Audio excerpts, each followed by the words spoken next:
यावानर्थ उदपाने सर्वतः संप्लुतोदके तावान् सर्वेषु वेदेषु బ్రాహ్మణస్య విజానతః. బావులు చెరువుల యందు మనకు ఎంత ప్రయోజనం సిద్ధిస్తుందో అంతటా పొంగి పొర్లుతున్న జలాశయంలో అంతే ప్రయోజనం సిద్ధిస్తుంది.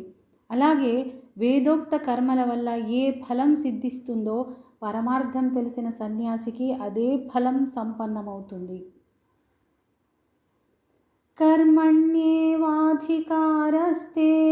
మా ఫలేషు కదాచన మా కర్మ ఫలహేతుర్భూః మా తే సంగోస్త్వకర్మణి. కర్తవ్య కర్మలను ఆచరించుటయందే నీకు అధికారం కలదు, ఫలాల విషయంలో మాత్రం అధికారం లేదు. కర్మఫలాలకు నీవు కారణం కావద్దు. అలాగని కర్మలను మానేయాలని చూడకు. ఫలాపేక్ష ఆశించకుండా కర్తవ్య బుద్ధితో కర్మలను ఆచరించు. యోగస్థః కురు కర్మాణి సంగం త్యక్త్వా ధనంజయ సిద్ధ్యసిద్ధ్యో సమో భూత్వా సమత్వం యోగ ఉచ్యతే. అర్జున, యోగనిష్టలో ఉండి కర్మలను ఆచరించు. ఫలాసక్తిని విడిచిపెట్టు. ఫలము సిద్ధించినా సిద్ధించకపోయినా సమబుద్ధితో ఉండు. ఈ సమత్వ భావాన్ని యోగమని అందురు. దూరేణ హ్యవరం కర్మ బుద్ధియోగాద్ధనంజయ బుద్ధౌ శరణమన్విచ్ఛ కృపణాః ఫలహేతవః.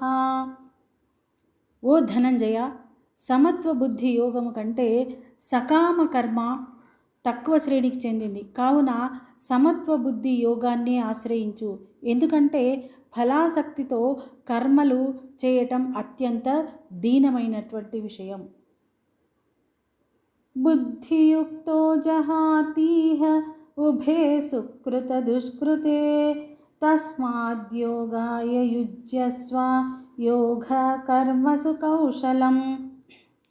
సమత్వ బుద్ధి కలవాడు పుణ్యపాపాలను రెండింటినీ ఈ లోకంలోనే వదిలేస్తాడు. అంటే కర్మఫలాలు వానికి అంటవు. కనుక నీవు సమత్వ బుద్ధిని ఆశ్రయించి కర్మలను ఆచరించు. అంటే కర్మబంధముల నుండి ముక్తుడవగుటకు ఇదే మార్గము.